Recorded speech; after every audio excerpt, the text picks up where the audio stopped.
What's up, everybody? All right, so we are getting kicked off. Man, I feel like it's been a while since I've come and talked to y'all and chatted with you all.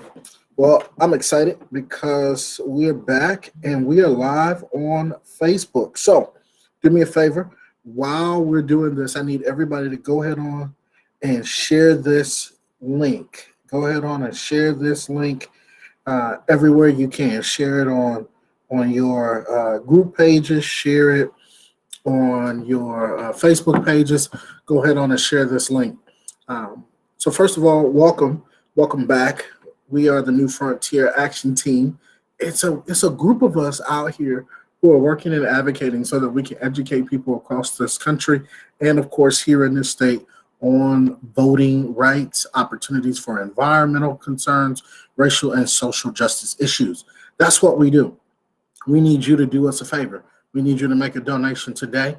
Go to newfrontieraction.com, newfrontieraction.com, and make a donation today so that we can continue to do what we are doing in these streets. This is what we're doing. We're out here trying to make it happen every single time that we can. And we appreciate you for being a part of this and being one of our supporters. So today we're talking about the Black family structure and Black relationships. And this is going to be interesting. So here's what happened. One day I said, you know what? Let's do a show around Black family and Black relationships. I had a group of people who said, you know what? I'm cool with being a part of that. And so that's how we came up with this panel. We have a huge stacked panel of people, of professionals, of Black professionals, of business owners, of counselors, of teachers, of realtors, of people of faith. So we're going to tackle this from all different angles, from all different points of view. If you would like to participate, please go ahead on and start commenting in the comment box. But it's happening right now. And my man behind the scenes is Mr. Mark, and he's about to bring our panelists right on the screen right now. Welcome to the show. We got Chrissy, Sylvia, Big Lou, Miss Mina Jones, and Miss Bree in the building. What's up, everybody? How y'all doing? Hey. Hey. Phenomenal. Doing good. Yeah. So the last time we was all here, we was chatting about this whole family structure. So as you all can see, we have a new panelist with us today. We know that Duana and Miss Abinah will be joining us next time. And so we have a new panelist with us today, which happens to be my oldest sister. And so and so I wanted to welcome her. The other panelists, y'all remember them from last time. So we're going to have everybody introduce themselves. We're going to start with Bree. We're going to go to Mina, go to Lou, Sylvia, and then we're going to have my sister introduce herself coming up here last, and she is the newest one. Bree, go ahead on and kick us off and introduce yourself. Hey, my name is Brianna. I'm from St. Louis, Missouri. I'm a school counselor working on my LPC for family therapy.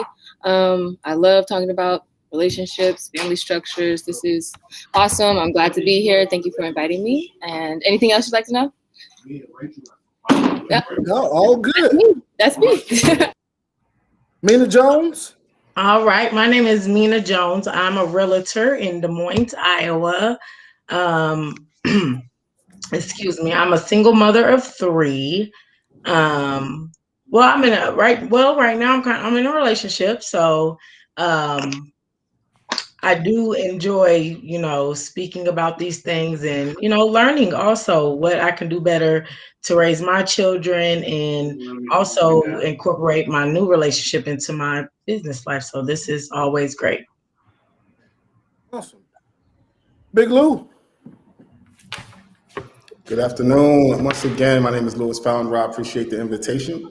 Love talking about relationships, right? I'm currently in Des Moines, Iowa, from Philadelphia, Pennsylvania. Been in Des Moines about 14 years now. It's been a while. Work with young people, mentor, coach. Currently at Callahan Middle School and Roosevelt High School. And glad to be here. Miss Sylvia. Hi, my name is Sylvia. I'm a single mother of two. I do a lot of different work out in the community, from advocating for mental health to helping victims when they lose their loved ones or needing services. And I just enjoy, learning about family, being able to have conversations about family, and being able to, help others. Awesome. And my big sister, Chris. Hello, hello, hello. I am Chrissy. I am the owner of Joppa Experience. I am new to Des Moines, Iowa, and I've only been here 9 months, and I am originally from Chicago. Chi-Town in the building. So we've been doing a lot of stuff. Last time we were talking about folks in the kitchen. We were talking about who eats first. We spent a lot of time talking around that. So I don't want to go back down that topic. I want to throw out some other topics today. The first thing I want to throw out, and this is a simple question. And I'm gonna come to Mina first. So the question is, Mina, are you toxic? I would love to say I'm not.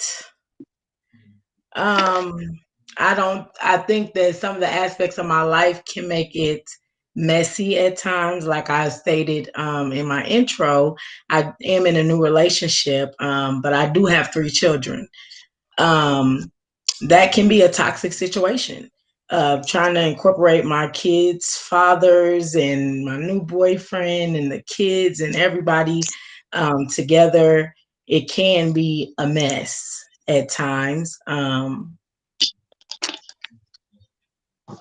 I'm a heck of a businesswoman when it comes to business, things like that. A man would love that part of me. I can cook real good. But I'm not toxic, but I definitely have work to do. And I can be honest. I come from, the hood of Des Moines, which people, don't know what hood, but we had one, and I did some hoodly things in it. And so to come from that to turn into a businesswoman and, just toning down my life in so many aspects. Last night there was like a concert here and everybody went, all my old friends, and I wanted to do it so bad. I wanted to go out and participate, and I didn't. I stayed home, so I'm working on my toxicness. I'm detoxing. I'm detoxing. Bree, are you toxic?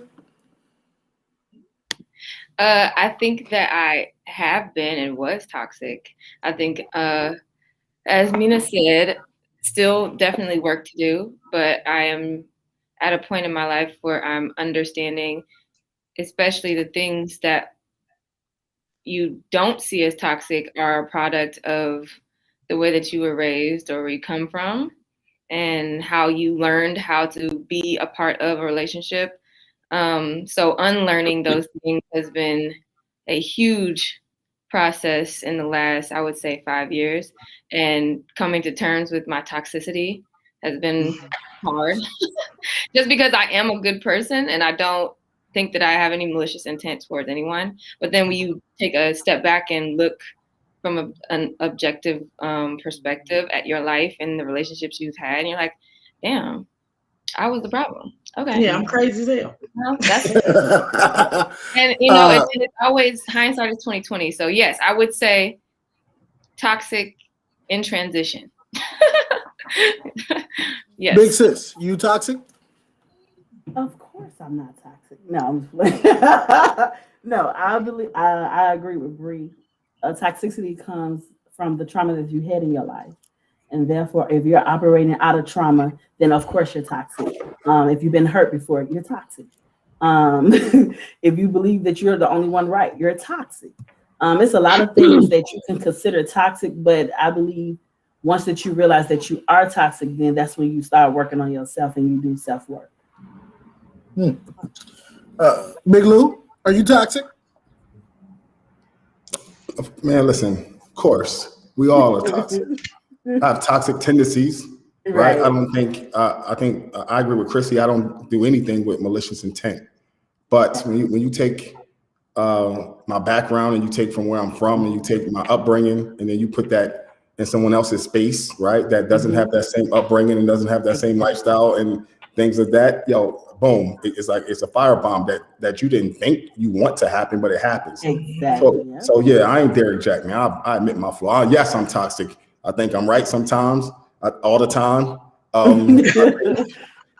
Right? I mean, there's not things again where you want to do it on purpose and just be toxic, but yes, you know what I mean. But then I think what comes with that is healing. You know what I mean, and knowing that hurt people. So I've hurt people not intentionally, but again, because of how my upbringing and because of I was hurt. The next thing you know, that hurt trickles down to my relationships, whether it's friendships or whatever have you. So yes, and I believe that toxicity comes. I believe that toxicity comes from a lot of people not wanting to be vulnerable. So they use that as a guard. They use that to shield themselves from being hurt or not wanting to let anybody in to see where they've been hurt from or how to heal from that hurt. And if you don't want to heal from that hurt, you'll always be toxic because you're going to carry that around. And you think it's you being the big bad person, or you think it's you putting up a wall of this is me being me, but you're being toxic because, like you said, you're hurting somebody else. So I'm gonna throw out a general statement. Women believing that they are right in the relationship, is that toxic? What? Yes. Yeah. I think No, I mean, so that's not a fair question. How is that not a fair question? It's literally women believing that they're right. Is that toxic? That's a fair question because they're right all the time. It's toxic. I think if it's a man or a woman, if you believe that you're always right, you're toxic because you can't. And I understand. I think where you're trying to come from with that question, Rob, because as you know, as kind of how the Black culture used to be, the woman kind of ran the household. Like that was her house. She ran. Like the man, he led, he ran, supposed to provide, but the woman definitely called the shots. Do you got your jacket on, huh, babe? Take this medicine. She calls the shots in most of the situations, I feel.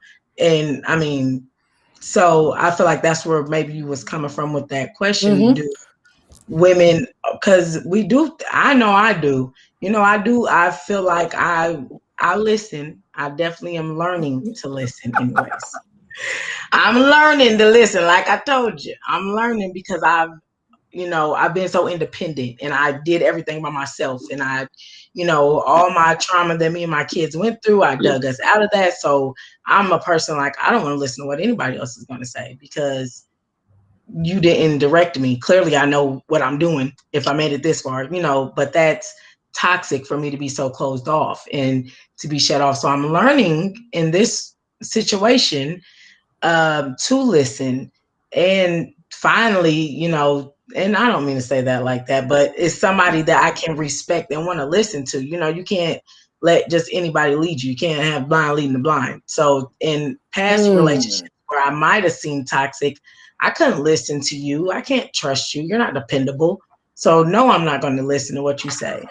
But now I've, it's somebody to trust. So I can listen at this point to some things. Still working on it. Anybody, go ahead, jump in. Because I can talk all night. Y'all don't even know me like that. Are we still answering the question you just asked? Is that where you're? Yeah. I will agree, and I will agree. It does go both parts because a lot of times, sometimes with people, especially now in the century that we're in, it's a 50-50.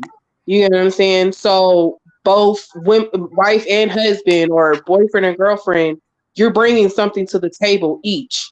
And, there comes a time where you have to bend, period. And it's taken me a long time to learn that with my relationship because I was bullheaded. I'm a toxic person.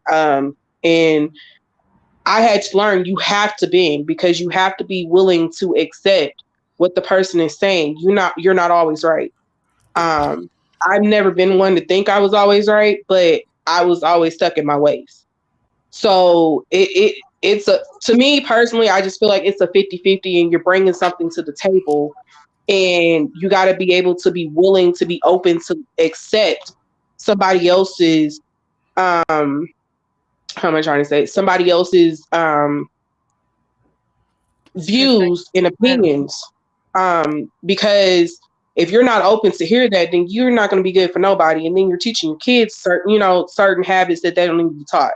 So it's all about being, as I say, an adult and growing up, because we all can be childish in relationships, friendships, whatever type of relationships you're in. But it's a matter of it's a matter of you bending. So, well, I think when you look at it, it's generational as well. You have to truly do a self-evaluation. Look at your parents, your grandparents, and look at some of the things that was toxic growing up. Shouldn't have happened. But we always give grace to people we love. And then what happens is we get into those same relationships, and unknowingly or knowingly, we do the same exact things that we saw, right? And then we act, and then we justify it, like that's how my mama did it, that's how my grandmama did it, whatever have you, and act like it's okay. And you be dead behind wrong. Sorry, Dr. Reverend Johnson. You be wrong. There's two left shoes. That wrong. Yeah, and that's a lot of our problems, man. We can't justify wrong. You can't justify being toxic. And then when you get into these relationships, and then you always blaming the person, your significant other, it's always their fault. Then you get into another one, and it's always their fault. Then you get into another one, and it's their fault. It's like, at what point do you raise your hand and be like, yo, it's my fault too? Period. It's not always everybody else's fault. That's toxic within itself. Yep. But I think it comes to a point in life where a lot of times we live our life through the lens of the person who influenced us, right? And so, because that's what they put on us. So we live in this box or this barrel because mama or daddy or grandma did it, then I have to do it this way. But it comes to a point in life when life happens to you, where everything that you learned, whether it's from a childhood or as an adult, you have to knock off the table and pick up what's good for you. And when you know better, you do better. So as you grow and you get to learn and new things, then you realize that some of the stuff that you take on as personal ship, that's just me, you have to change. Because it's not just you. It's something that you embedded in you and made it you, but that's not just you.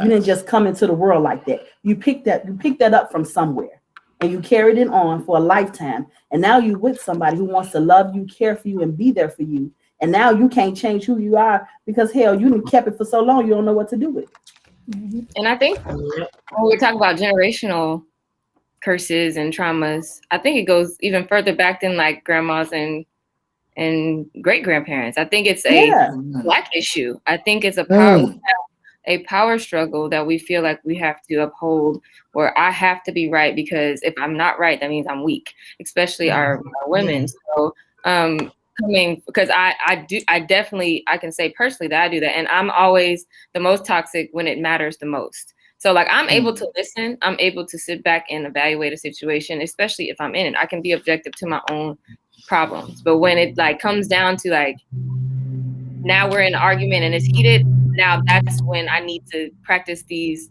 listening skills and seeing both sides. That's when I turn into the toxic Bree. And that, again, that's the learning, but that's the most important time. And I think the best forms of communication, the things that us as Black people need to understand and start to practice more, is listening is probably one of the best forms of communication we can ever have. Not saying, silence. You don't always have to say something. You don't always have to have the last word. Sometimes just listening. And even if you feel you're right, you could be right. But a lot of our problems can be fixed by, and a lot of times the person that we're in an argument with feels like they're not heard or they're not seen. So I think that the power struggle is our biggest issue in these relationships and toxic relationships. But it's not also in listening, but it's also in understanding what that person is saying. Because you can listen all day.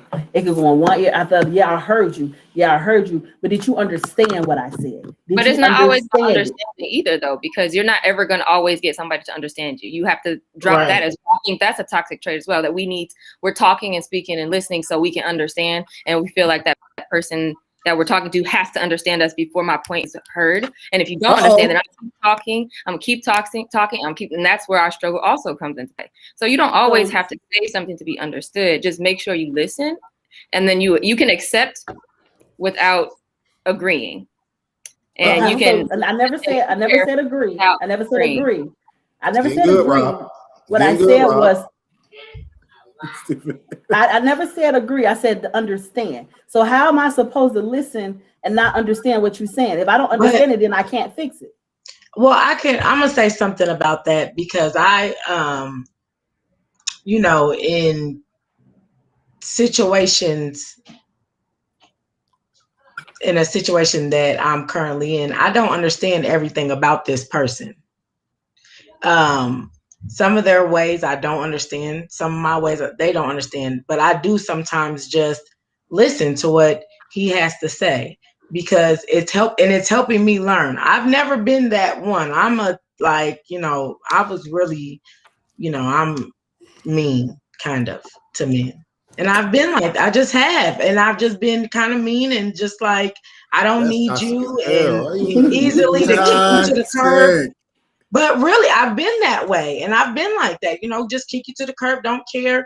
And this time, I want to care. I want to care. I want to love this person. I want this person to be able to love me. So I have to change a lot of things. And I just wanted to speak on what Bree had said about. Quick. Yeah. All right. Hey, for those of you who are just joining us, you tuned in to the Rob Johnson conversation about Black family structure and Black relationships. You're welcome to the New Frontier Action Team.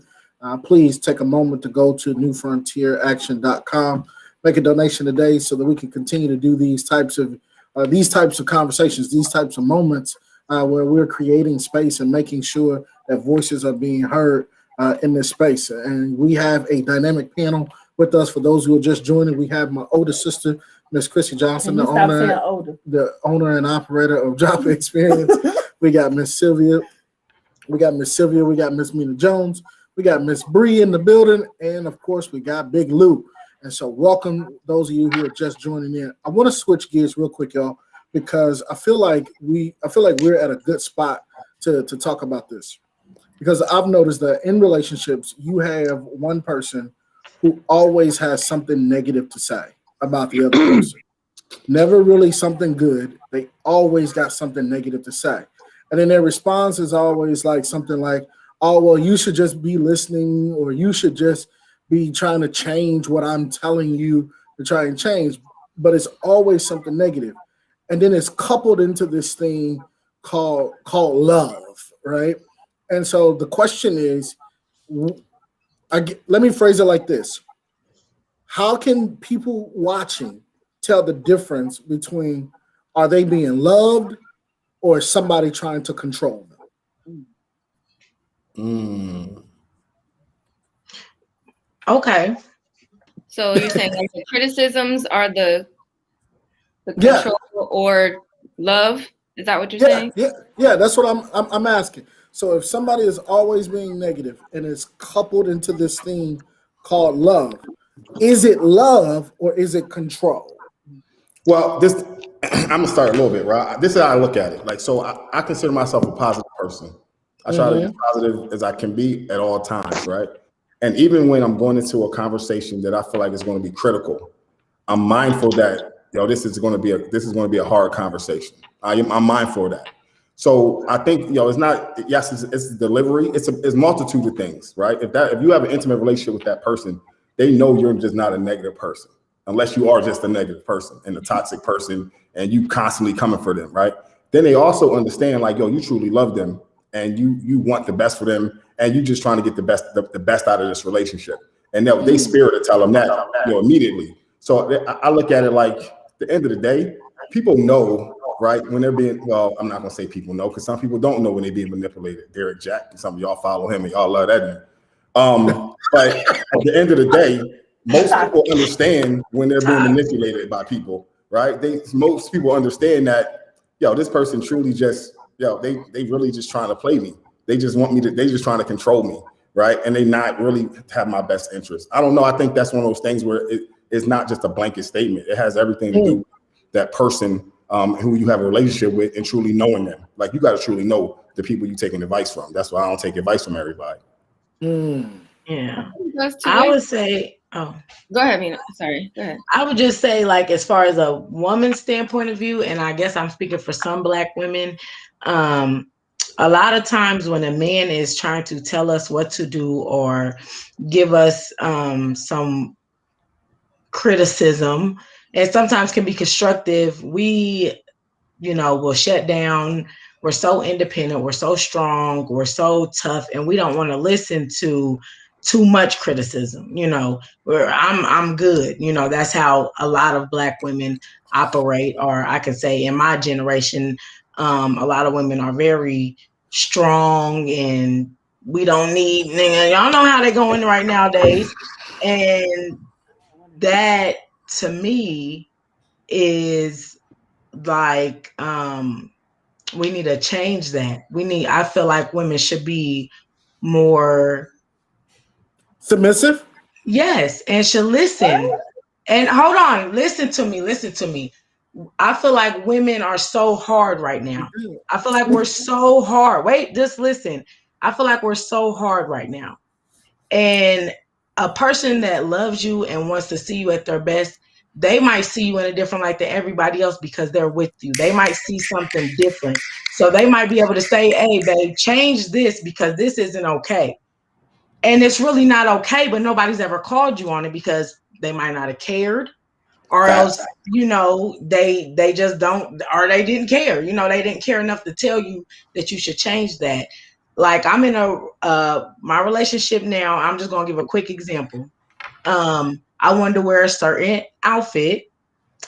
In the past, if somebody would have told me you shouldn't wear that doesn't look good.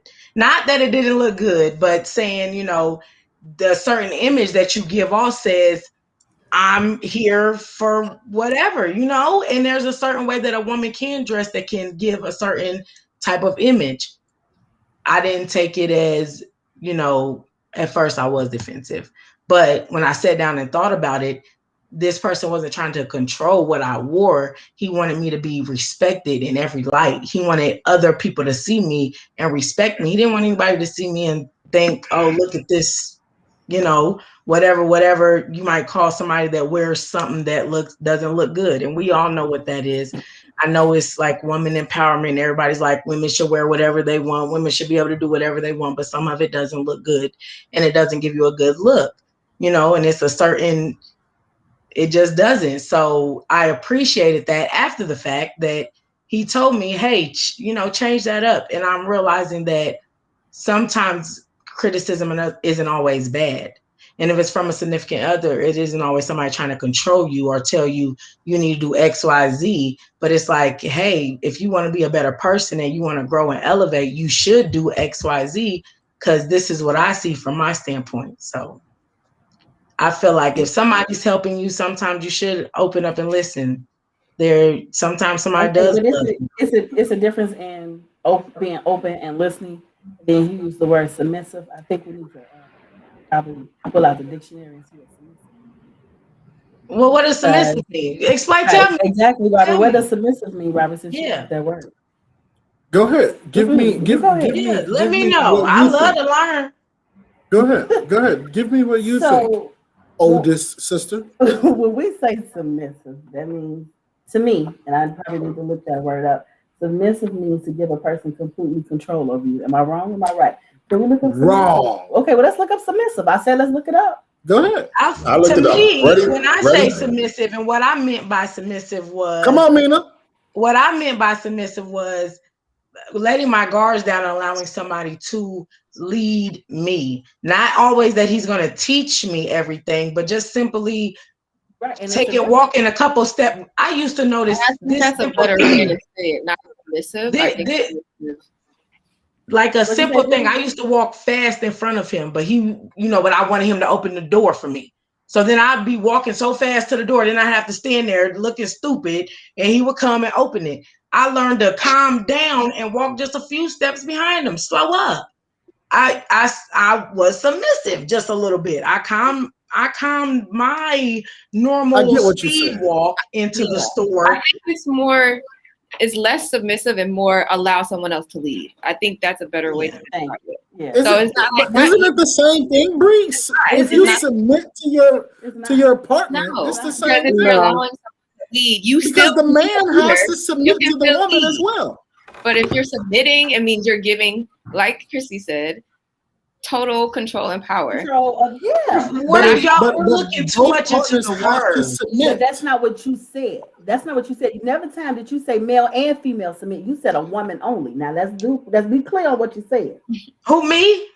No, this one over here. Oh yeah. Okay. Yeah. All right. I just think it makes it feel like, because I mean we've changed again. Somebody said it earlier. You know, generationally, we're in a different level when it comes to where women and men are. And not saying that submissive, if you want to be submissive to your man, that's fine. There's nothing wrong with that. It's just, I think in the context of what you're saying, it's more, I'm allowing or letting someone else lead while I take a step back.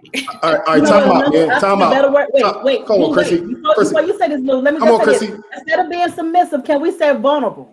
Can we say vulnerable? Can we just But say to me, vulnerable is weak.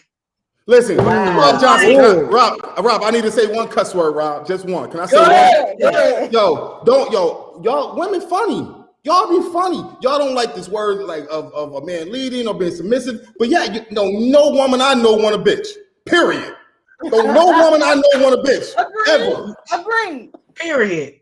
So I be confused. Like y'all complicate simplicity. A lot of men be confused by y'all, not only by your actions, but what comes out your mouth. Like, so what y'all want a man to do? Either you want a man to be a bitch or you want him to be like a man. Like, I be confused. No, it's nothing wrong with being vulnerable. The homies be confused. The homies be confused. They don't know what to do. I can be open to you, but when you say submissive, that means I have to give up everything that I want me. Not and necessarily. Listen to what the hell you saying? No, I would never. That's not what that means at all. I think Mina got it. I think Mina understands. I would never give up my everything to a man, but I would definitely, I don't, like Lou said, I don't want no bitch. I don't want that. I want you to be tough. I want you to be strong. I want to know that if something goes down, we good. You know, I want to know that if something goes down, we good. You know, and if I know that and I feel protected and I feel like everything's good, it makes it so easy to submit. I'm in a situation where it's so easy right now to just the black church. Let's go back to the black church, Rob. Pull it up. We've that word has been toxic throughout, you know, generationally within the black church for as far as a woman being submissive. And at the end of the day, I'm gonna be honest, I don't want a woman that's like right. No, you know what I'm saying? But that don't mean, we have to, like, first things first, we both gotta submit to God first. Okay. Yeah. And from there, right, that gonna lead and direct everything we need to do for each other when we become one. So at the end of the day, don't get it twisted. We put emphasis on word, and words matter. Let's be honest. Your words have power. At the end of the day, I want to submit. I want you to submit, right, to the things that you feel like spiritually, emotionally, whatever you like, that's comfortable. That's going to help your family, and it's going to be, it's going to help you as a woman, as a man. On the flip side of that, as a man, there's certain things I'm going to submit to as well. I ain't got to open my mouth for everything. I don't got to argue about everything. I don't have to say, like, if I don't like something, I got to tell you every time I don't like something. That's me submitting as well. Saying, you know what, we in a relationship. I don't have to comment on everything. I don't have to do X, Y, Z. You know what I mean? Because then that goes back to in the relationship, like, do I have to cook and clean? Do I have to do the dishes? Let me say this. Do you have to do X, Y, Z? No. Let me say this. If there's a partner who always has something to say, and then the other person, when they give feedback, the one who's always giving feedback can't seem to receive it. Is that someone not wanting to submit or be submissive? It's toxic, Rob Johnson. It is toxic, right? I let me chime in on that one, Rob. So, like for me, I'll use me for an example. Again, like I stated, I can be a toxic person at times, okay? I can be bullheaded, and you're laughing over there, Rob, because you didn't seen it in action. But I've experienced it. that goes back to I had to learn being in the relationship that I'm in. I had to learn how to be open to accept what they're saying. I might not necessarily like it, but I have to be open to hear what they're saying. And I'm kind of with Mina because I do the same thing. I'm not submitting to him, but I'm bending for him. So that means, okay, I'm going from being this single mom, this powerful, independent Black woman, to now I am with somebody who wants me to represent them in a certain way outside of what I'm used to doing being single. That goes a little bit different for me. Now, do I not always accept what my significant other says? Hell yeah. We will go rounds on different things. I'm not always open because for me, I call that being stubborn. I just don't want to hear what you got to say, and vice versa. But it goes back to what we said in the beginning, like Lou said, and somebody else has spoke on. It's a 50-50 thing. It's a bending thing. You have to be able to bend in any relationship that you're in. That means we're not all perfect, but we got to be able to communicate. If we cannot communicate, you're not going to get anywhere. Period. And that's just like through any type of relationship, whether it be friendship, family, significant other, husband, wife, children. Just like Lou said, that's toxic. That's toxic. And if you got a toxic situation, you're not gonna get nowhere. Period. Thank you, Sylvia. I want to point this out. I did see a comment come through talking about. Seems like folks are hung up on terminology. I believe the only person hung up on terminology is Chrissy. Who continues to go to the dictionary and try to told me to pull that thing out and try to pull up Don't the definitions do Chrissy. of words. You know what I'm saying? Because at the end of the day, submissive, being a submissive wife or submissive husband, because at the end of the day, so in Black culture, I want to back up real quick. Back it up, Rob. Mark is giving me the sign. So, for those of you who are just watching, thanks again for tuning in. You are watching Conversations with Rob Johnson on the New Frontier Action TV. Please continue to go to our website at newfrontieraction.com, make a donation today so that we can continue to do these types of events and do these types of conversations. So please share this video. If you're on Facebook, YouTube, we're live on 5 different platforms. I can't remember all of them. I think Twitter, Facebook, YouTube, Twitch, some more stuff. So please go ahead on, share this info out there. Continue to share. Sharing is caring. So I appreciate that. Thank y'all so much. All right, let's back this up real quick because in Black culture, let's just keep it 100. In Black culture, growing up, it was the man had a dominant role as the provider. He paid the bills. He did that. He was outside of the house. And it was God, the man, the woman, and then the children. That's in Black culture growing up. That's simply how it was. And the woman submitted to her husband, not in a controlling way, but in a way of respect, of saying, all right, I'm going to respect him enough to allow him to lead this house. What I'm hearing today is that this has now shifted and changed, and we don't want to use submissive. We want to use vulnerability as the word for how we. Because they don't want no man, they want a scent. That's what it is. They don't want no man, they want a scent. That is not true, Lou. So would you stop saying that? Because that is not true. And Lou, this is where I'm going. I'm going somewhere with this because where are you going? Because it feels like, Lou, you feel like you're wanting to be always right. Here's the deal. Here's my next question for you. Here's my next question. At what point do you say what is the difference between correcting your partner's behavior and attacking their character? What is the difference? There's a big difference. Come on, let's There's be a honest. big difference, yeah. Because this is the thing. If I'm attacking your things you do, I'm not attacking your character per se, right? If I'm just saying, yo, you know what, you're a horrible person, like that's totally different than saying, yo, I don't like it when you don't dry the dishes, or I don't like it when you talk to me, you elevate your voice, right? That has nothing to do with your character. That's got everything to do with certain tendencies you have and how you communicate or how you may take care of your home or something of that nature. At the end of the day, somebody starts attacking your character, right? That means, you are just a liar. You always lie. Right? That's attacking character. That's not attack. You always, now they generalizing and they going in and it's aggressive and it's coming from the gut. You know what I'm saying? Y'all know how y'all women do sometimes. It's coming from the gut, from the depths. It's coming from the depths. Like it feels some type of way. So Robert attacks my character all the time because he tell me I don't have any eyebrows. So when I went and got some eyebrows today, is he attacking my character? No, don't answer that, Lou. Don't answer that, Lou. Come on back. Eyebrows ain't character. That's just a little. That's no different than a woman saying, "Yo, Lou, you need a haircut." I might need a haircut. It's time for me to go get a haircut. But I'm going all of my. I needed one the other day. The sides had grown out. Listen, because this I always say this too. If as your significant other, if I can't tell you the truth, then who can? If I can't tell you the truth, it is. That's how I feel. It's about delivery too, though. So I mean, you can still criticize and it still feel like an attack, depending on how you say it.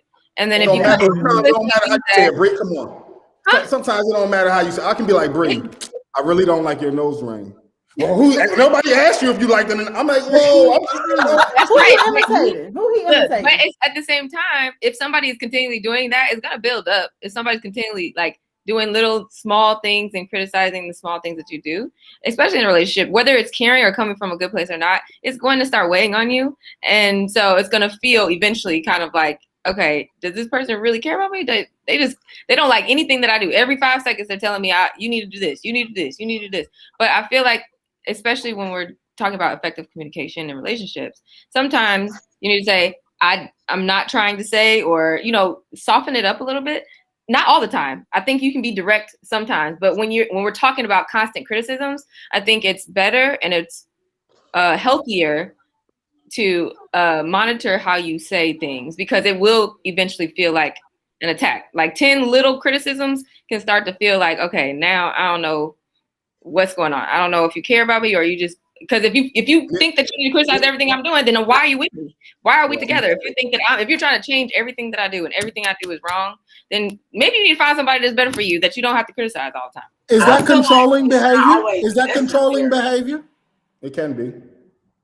It can be a little bit, it just depends. But that's what I'm saying. It just depends on the situation. But I think constant criticizing, to go back to your actual question, constant criticisms over and over again, I think that is toxic. I think that it's well, this is the problem too. You always gonna have one person in the relationship that don't tell the other person about themselves at all. Yeah. That's just as toxic too. So yes, if I do it 5 times and you don't do it none, it's like I'm always nitpicking. But I might even ask you, hey, is this something I need to work on? It's something you don't like, and you like, no. Because I feel like it's unnecessary sometimes as well. In a lot of relationships, like, we're two humans. And this is for friendships, relationships, anything. We're 2 different humans. Everything about me, you're not going to like. Everything about you, I'm not going to like. I think, now, I mean, if it's something that's really, really bothering you, like you said, the way you keep your house, you know what I'm saying? If a person's up in there, the bathroom's always nasty, you might want to mention that. But, certain things, the way a person eats potato chips, just some people are very, very nitpicky, and it's unnecessary sometimes. They need to be better. Sometimes you have to figure out what about you? Why does it bother you so much? Yo, I smack when I eat potato chips. I smack. I smack too, and I don't want to hear nobody telling me, you need the way you eat I'm not going to change the way I eat. Well, no, I had to though. But no, Mina, I had to literally look at, I know I smack. I had to be intentional in knowing, this is really irking their nerves. And you stopped and you changed the way you was eating? I'm not saying I changed it, but I was more conscious of it. I was more. I ain't have to be all extra when I'm eating my potato chips. I was more conscious. You're eating your potato chips. You listen. If you, I but wish this is the thing. somebody You would can't tell me pick how and to eat. you can't pick and choose though. You can't pick and choose. I'm eating my food. Hold up, Mina, hold on. Let me finish. You can't pick and choose. Oh, If you love somebody, you know what I'm saying? What you will change and what you won't change. No, Yes, it's not conditional. Nah, yes, that's you what. can. You're a human. Yes, and that's another thing about listen. You gotta have, what you're saying see, is, this hold on. No, wait a minute, Lou. Be quiet. Let me be submissive and be quiet. Thank you. And this is the part about why. No, thank you. And this is the part about why sometimes when people say submissive, it gets taken out of context because some people some people are submissive and they allow a person to totally control them. At the beginning, you gotta love you. You gotta have some sort of power underneath you. So if you tell me, hey, babe, you need to clean the bathroom more, I might pay attention to that. But if you tell me I don't like the way you eating potato chips, I'm not really finna let you dictate how I eat my food the way I've been eating my food for 30 years. I'm gonna eat my food. Now, if it's something that's really bothering or something that I really feel like can change or something that makes sense and will be an asset to our lives, I'm definitely gonna work on that. But if it's something childish, something that don't make no sense, you gotta have some sort of power under yourself to stand. So you can, but listen, you can't minimize how somebody else feel about something. So yeah, hold on, let me finish. I ain't say nothing. Let you my turn. Okay. So you will clean the bathroom because you feel like that's more relevant, but you won't be intentional. See, then it's about you. It ain't about him. No, I'm going to clean the bathroom because it's about us. My potato chips and the way I eat shouldn't be that big of a deal. But it should be. Let me tell you why, Mina. Let me tell you why. Because you know why? Because in 2 months he got to take you to his Christmas party for work. And he'd be damned if you get there and you all smacking all in front of his coworkers. That's why. So that's why he wanted to tell you 2 months. Embarrassed. Well, that's different. No, that's different. Now, if you take me in public, I'm gonna switch it up. See, I know, but I'm like that. See, everybody's not like that though. I'm like that. I know how to go. I know how to make it. Here's what I do know, y'all. What I do know is that in a relationship, what I do know is that in a relationship, people are going to give you feedback, constructive criticism. People are going to tell you, they really, if you really feel like somebody has your best interest at heart, you're not going to take what they're saying every time they say something, unless it becomes a pattern of their behavior where they're constantly being negative towards you. Then you may take something and be like, well, wait a minute, like what's going on right now? This don't seem to be working. Final question for y'all is, and this is, I want each one of you to take turns answering this, and I want to start with Chrissy, go to Sylvia, go to Mina, Bree, and then end with Lou. Lou should go first. No, it's my show. Thank you, Chris. Like I said,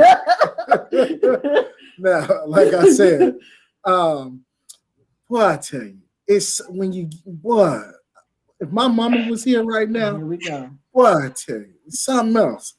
Now, here's the situation. Our culture has come under attack for so much because of missing fathers, because of so much has been put on the Black woman to raise these young men. I was in a conversation earlier with a friend of mine, and we were talking about is she still considered a single mother if she's in a committed relationship with the man that is active in those kids' life? Is she still considered a single mother? Or does that change when she becomes married, technically, when she becomes married and then she's no longer considered a single mother? And we'll talk about that on our third part. I don't want to get into that right now. Here's where I want to go with this as we kind of wrap this up. We've talked a lot about correcting behaviors. We've talked a lot about people allowing other people room and space to be themselves, and you got to love them for who they are and stop trying to change them, but still allow space to be like, hey, when you eat, you smack. Like I need you to, I need, I don't, let's maybe watch that a little bit.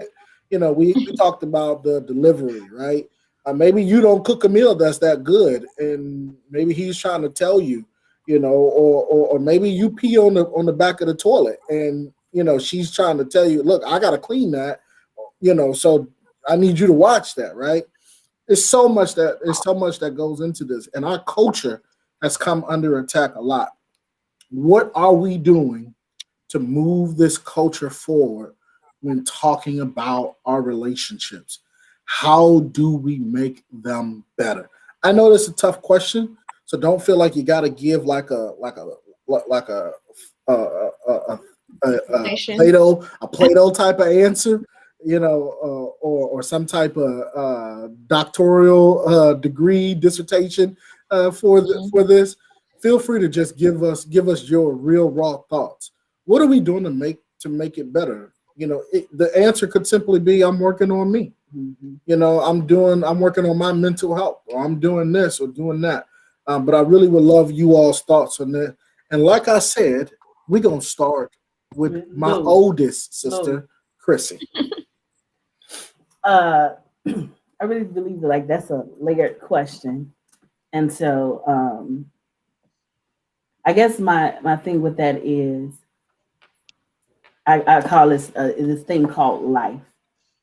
And once you experience life and life happens to you, people say been through bad situations. But I said when life happens to you, it makes a turn, and you realize that in a lot of situations that you were in before, in any type of relationship, that you have not found you, and you're living a life to please others because they told you what you could and should be. And so you don't know who you are. But once you get on the road of finding out who you are, and you find out that once you find you find God. And I'm not talking about a God that lives 20 miles in the sky. I'm talking about the God that lives within you when you wake up every morning and look in the mirror. You'll find yourself. And once you find yourself, then you will recognize and understand all the trauma that you've been through, all the hurt that you've been through. Not only what you've been through, but some of the stuff that you caused. And once you learn how to work on you and recognize who you are, then you could become a better you. And then the things that you do differently will attract a different type of person. Yeah. So that's my answer. Well, y'all, huge shout out to my sister for making it through this show without crying. She's a big crybaby. This is toxicity. See what I'm talking about? So why? We're going to go ahead on and go to Sylvia. Sylvia, you next. Well, thank you, Evangelist Chrissy. Because you sure spoke a word right there. You was preaching there. I would say for me, I agree with Chrissy. You have to work on you. And that's what I do. I've been working on me. And not only am I working on me to be a better me, I'm also teaching my kids how to be a better them. So I teach my kids from my mistakes. And I don't browbeat them. I don't force feed them. I want them to be their own person. But because I know I have little people looking up to me, I have to present myself a certain way. So that means I have to look inside me, look at the God inside me, look at my mental health, make sure I'm healthy. Because if I'm not healthy, I ain't good for nobody.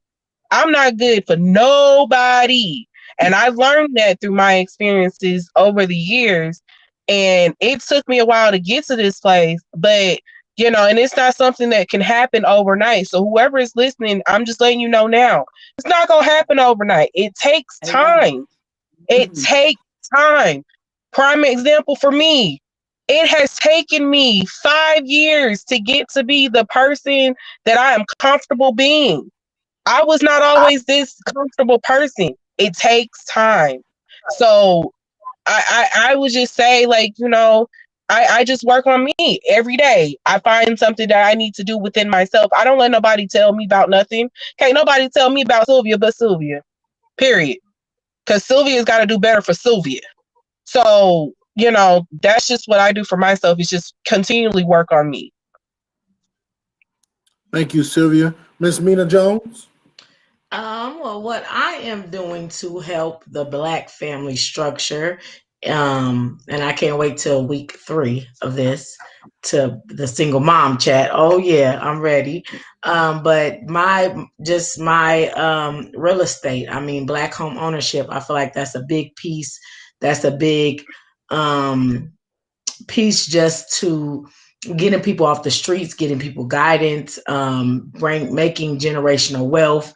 I've learned so much just that poverty and generational poverty and how those things really can, affect people mentally and cause all these different things that we've talked about today and more. So what I can do to help is definitely always continue to work on me and grow as a person, but in my career, and just really focusing on Black home ownership. That's my big piece. Cool. Thank you, Mina. My girl Bree. I think a huge thing we can do is really work on healing our inner child. I think a lot of us are stuck in these traumatized states, and then we grow into adulthood from there. I always say that we're just a whole bunch of grown kids walking around. Because if you really think about it, again, like we were saying before, the stuff that happened to you, if you think about how you manage anything in your life, a lot of it is pinpointed, or the onset of it was as a child. So healing those pieces of us that keep us held back and not passing on our traumas to our children, being super intentional about, like Chrissy said, working on you and fulfilling and growing you and healing you as a person. And then moving forward, again, not passing it down, because we have our whole life we're centered around passing trauma, just passing on trauma. And I think somebody said, and I think it was you, Lou, we justify our toxic ways because of, this is what has been done, but it does not have to be that way.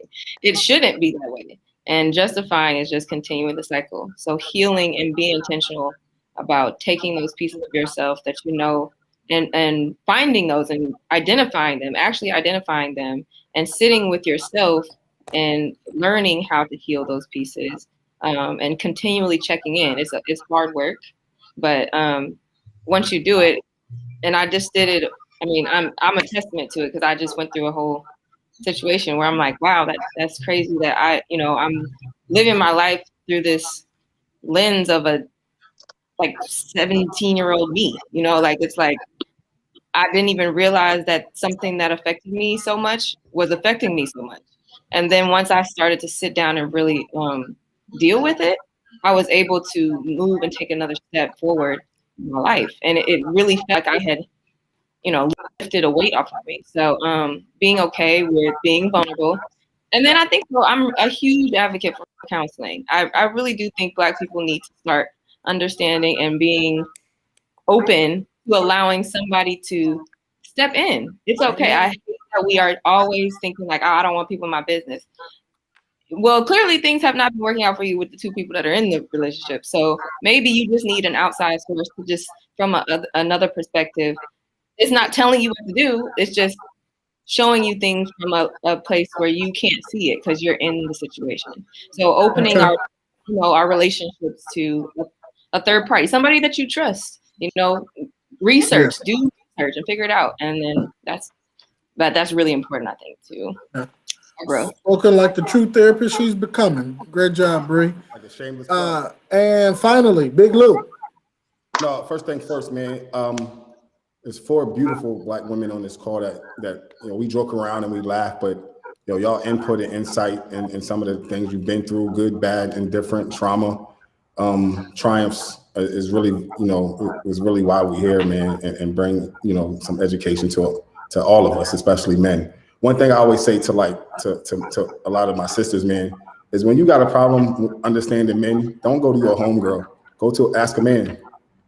your homegirl can't never tell you about another man. That's toxic too. That's not even part of my answer, Rob. But I need women to stop doing that, as well as men. Like, I'm not gonna go to my homie to ask about a woman. That's like weird, and he's not a woman, and he don't know what's going on. I think for me personally, what I try to do, the better is what I do every day with young people. I say every day I got a chance to change the trajectory of a young person's life by my actions, and by my thoughts and the words that I come out my mouth, or what they looking at me without even looking, and truly trying to show them, like, yo, I know you may be in a toxic situation at home and you seeing things with your parents or your grandparents or auntie or whatever have you, but you can do something different with your life. You don't have to continue this cycle. You know what I'm saying? And even relationships I see with, sixth graders and sixth graders and whatever have you. And it's like, yo, I see a lot of stuff even now in middle school that's toxic, and trying to help them understand what toxic means, and what's, not normal per se, but what's should be acceptable and what they should do as young men and young women. And I think that's our responsibility. Too often we wait for young people to become grown to teach them. Well, they'll grow out of that. That's a lie. They're a toxic 13-year-old that's going to be a toxic 23-year-old that's going to be a toxic 43-year-old, and it just keeps going. And it's like, no, it's never too. My son is 5 years old, and I correct him appropriately now. Not how my mama might have corrected me, right? But appropriately, he understands, not to hit or do X, Y, Z. I mean, he knows certain things, and he's forever learning. But I'm not going to wait till he's 15 to now I got to discipline him, or now I can have a conversation with him. And it's like, no, that can't happen. So, man, I think the black family structure is forever growing and forever learning, but we have to stop certain toxic things that we either inherently learned, or what we see, or what we hear, or whatever have you, and start looking at, how can we be better individually and collectively? Thank you. Thank you all. Chrissy, owner and operator of Drop It Experience, Miss Sylvia, Mina, our realtor, Bree, our therapist, Lou.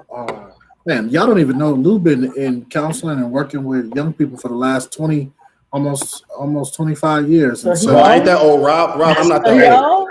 No, I'm like 14 years, Rob. Like, I'm yeah. Well, hey, no, in all seriousness, thank you all, love you all, and thank you so much for coming on the show today. And we will see y'all on part 3. Everybody else, thank you so much for joining us. Much love. We are super excited. Please continue to go to our website, newfrontieraction.com. Make a donation today in order for us to continue to have these type of shows, in order for us to continue to operate what we do. What is New Frontier? New Frontier is a group of advocates who've come together and created an organization to help fight racial, social, environmental injustices. Also, one of our major focuses is about voter registration and making sure that people understand what's happening when it comes to our voter laws and all of these new changes. Today, we were focused as an advocacy organization, we were focused on talking about the Black family structure, talking about relationships, and bringing to the forefront some things that and some opportunities for all of us to be able to take a look and have conversations within our own home. Welcome to these family conversations. And I'll close this just by telling you this. I love you, and I'll see you next time.